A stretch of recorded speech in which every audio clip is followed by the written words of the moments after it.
Hey guys, so I wanted to give you a rundown of how I experienced the image sequencing from H5P and also brainstorm with you on how this can be used in my class, which is US history for 7th grade, and also how it could be used in other subjects. So, for the actual making of the content, it was super easy.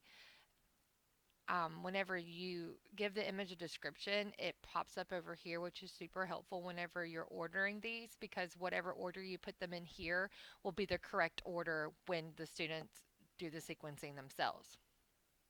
When you add image, it's very clear. It says add image, and there's an obvious plus sign. There's an obvious plus sign.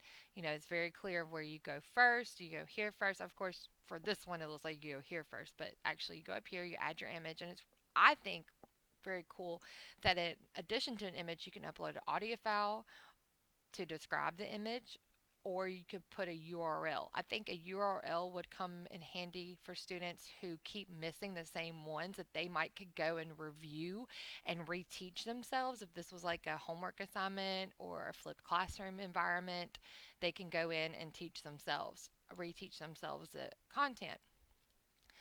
And like I said, I felt like it was very easy to make. I saved all my images in a separate folder. I found them on Google, I downloaded them, and when I viewed it, I was very pleased with it. I think that the interface here is very easy to use, it's very user friendly. My students will be able to catch on very quickly.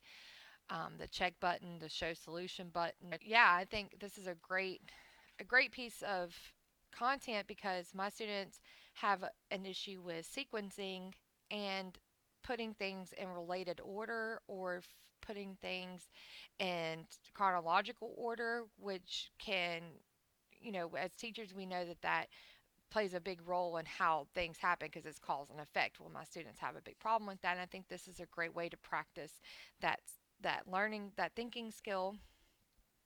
And I think that I will use this across all my units from the reform movements to the Civil War to the Mexican American War. I think that this could come in handy across the board. And I think in other subjects, such as, math, maybe doing PIMDAs, you know, making that order for operations, science, life cycles, and ELA putting the storyline in order. I think that this has a wealth of opportunity for across the board for all subject areas, and I definitely see a big advantage for social studies. So I hope you enjoyed my video. Thanks for watching.